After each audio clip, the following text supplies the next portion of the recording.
이 땅의 역사와 문화와 지식과 지혜를 찾고 모으고 저장하는 일, 호남의 시간을 탐험하다.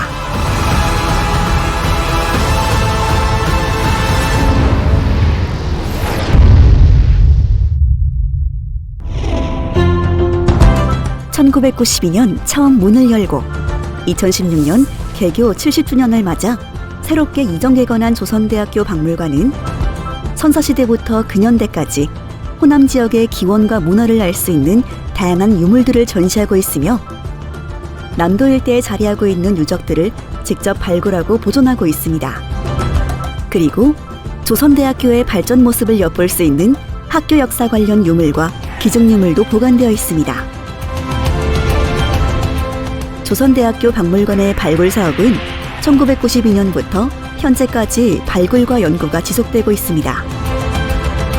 그 중에서도 구석기인들의 보금자리로 추정되는 순천 월평 유적은 호남 지역 고대사, 특히 선사시대 연구에 있어 매우 중요한 기틀을 마련해왔으며 이후에도 호남 지역 유적에 대한 지속적인 조사와 발굴을 통해 한반도 고대사의 연결고리를 밝혀낼 것으로 기대됩니다. 전시된 유물 이외에도 수많은 유물들이 박물관 내에 마련된 수장고에서 안전하고 완전한 상태로 사람들의 만남을 기다리고 있습니다.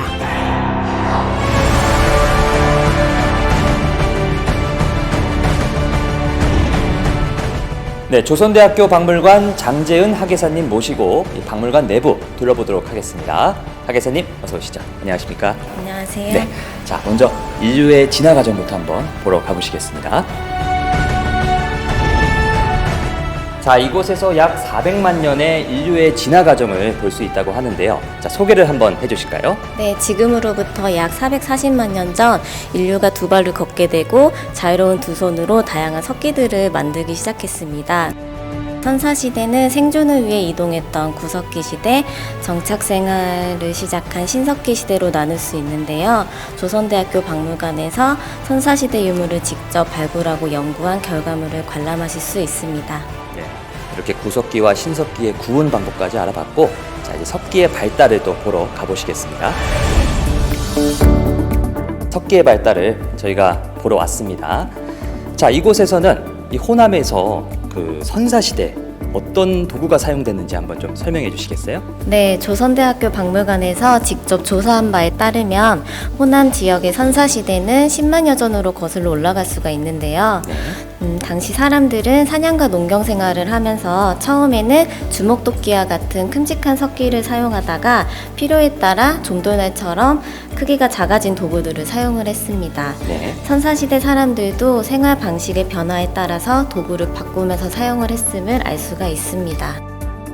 네, 그리고 호남에서 가장 오래됐다고 하죠. 자, 이곳에 보시면 화순 도산 유적에서 나온 주먹도끼, 그리고 찌개, 그리고 공 모양 석기 이렇게 보실 수가 있고, 또 순천 월평 유적에서 나온 몸돌, 벽지를 보실 수가 있습니다. 자, 이런 석기들을 보니까 그 용도에 따라서 어떻게 사용이 되어 왔는지 잘 알 수가 있고요. 이 동일한 모양의 석기를 반복적으로 만들기 위해서 미리 계획하고 또 그 계획을 실행함으로써 당시 구석기인들의 지적 수준을 잘 알 수 있습니다. 자, 이쪽 뒤편 보시니까 이 후기 구석기 시대가 있는데요. 이 당시에 귀한 돌로 흑요석이 있다고 들었어요.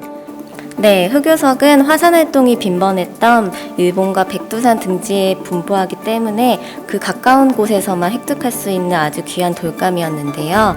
화산이 폭발할 때 생기는 돌로 유리질 성분이 아주 많아서 검정 유리돌이라고 부르기도 했습니다.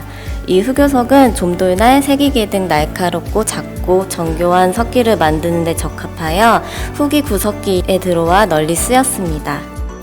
전라남도 장흥 신북유적에서 발굴된 이 흑요석은 그 원산지가 백두산과 일본 큐슈로 밝혀지면서 전라남도 지역이 22,000년 전부터 1000km 떨어진 지역과도 교류하고 있음이 확인이 되었습니다. 네. 흑요석은 한반도 남부를 통하는 길을 밝힐 수 있는 아주 중요한 유물 중 하나입니다. 네, 그 당시 흑요석이 아주 귀한 돌이었군요. 그리고 이곳에서 직접 발굴한 대표적인 유적이 있다고 들었습니다. 그 유적 보러 한번 가보시겠습니다.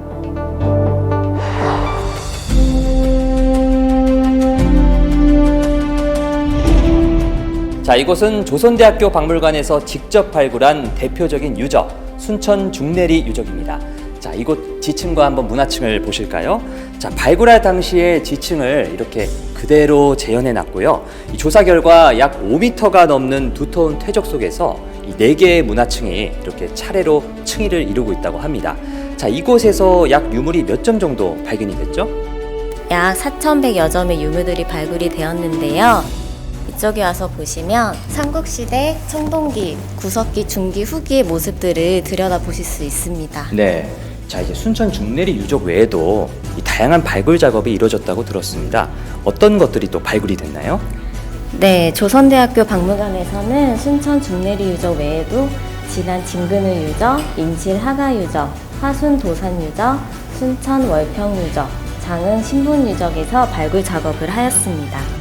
그 중에서도 구석기인들의 보금자리 순천 월평 유적은 우리나라 5개의 사적 지정 구석기 유적 중 유일하게 호남에 위치한 국가지정 문화재입니다. 후기 구석기인들이 오랜 시간 거주한 보금자리 성격을 띠고 원래의 지형이 그대로 남아있어 구석기 시대의 경관을 느낄 수 있는 유적입니다. 네, 정말 많은 발굴 작업들이 이루어졌네요. 자, 이외에도 또 많은 분들께서 이곳에 유물을 기증하셨다고 들었습니다. 그곳 한번 보러 가보시겠습니다.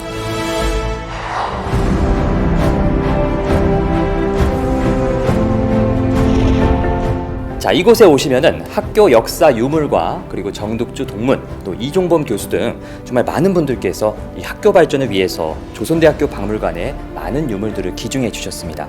특히 이곳에는 이 정득주 동문께서 평생을 바쳐서 많은 유물들을 기증해 주셨는데요. 자, 보실까요? 청자 있고요. 그리고 분청삭이 있고 이쪽 보시면은 백자까지 있습니다. 도자기류가 대부분인데 이 도자기들만 봐도 우리 한국사의 도자기사를 다 살펴볼 수 있는 것 같습니다. 이외에도 또 어떤 유물들이 또 기증이 돼 있을까요? 네, 기증 유물 중 신방묘지라는 것이 있는데요. 네. 신방이라는 사람의 묘지에서 발굴된 것으로 도자기판에 그의 일생을 적어두었습니다. 네. 1719년 신방은 장원급제를 하여 이조자랑 대사관, 이조참판 등 여기만 문신으로 묘역은 경기도 광주에 있습니다. 원래는 27편으로 이루어진 백자 묘지석이었으나 일부가 사라져서 현재 13편만 남아 있습니다. 네. 자, 일부가 좀 소실돼서 안타깝긴 한데 그래도 13편이 남아있다니 참 다행입니다. 자, 이제는 체험관으로 한번 가서 어떤 체험이 있는지 알아보겠습니다. 가보시죠. 자, 저희가 체험을 하러 왔는데요. 자, 이곳에서 어떤 체험을 좀 할 수 있을까요? 네, 이곳에서는 그릇무늬 찍기 체험을 하실 수가 있습니다. 네, 이렇게 무늬를 찍어서 나만의 그림을 이렇게 선택을 할 수가 있군요. 자, 또 어떤 또 체험을 할 수가 있죠? 네, 여기에서는 석기 대붙이기를 할 수가 있는데요. 네, 직접 고고학자가 되어서 한번 유물을 복원해 주시면 됩니다. 이렇게 석기 대붙이러 가기 눌러서 마치 퍼즐을 하듯이 이렇게 석기를 대붙이기를 하면 되는군요. 네. 자, 이외에도 또 혹시 어떤 체험들을 할 수 있는 게 있나요? 네, 박물관에서는 문화재 복원 체험, 단호부채 만들기 등 다양한 교육 프로그램 체험이 준비가 되어 있습니다. 네. 정말 다양한 체험들이 있으니까요. 많이들 보러 오셨으면 좋겠습니다. 오늘 박물관 내부 잘 설명해 주셔서 고맙습니다. 조선대학교 박물관에서는 지난 1995년부터 최근까지 이 보성강 유역의 구석기 유적에 대한 조사를 통해서 총 85개의 유적이 발견됐는데요. 이 유물들을 토대로 해서 보성강 구석기인들의 낙원, 특별전이 마련되어 있으니까요. 많이들 관람하러 오시기 바랍니다. 호남의 역사를 선사시대까지 끌어올린 발굴 유적들, 그리고 긴 학교의 역사만큼이나 많은 시간을 담아내고 있는 곳, 이곳 조선대학교 박물관에서는 이처럼 다양하게 발굴하고 조사하고 있습니다. 앞으로도 다양한 주제의 특별전과 박물관 교육을 통해서 역사와 문화에 대한 시각을 기르는 공간으로 여러분과 함께하겠습니다.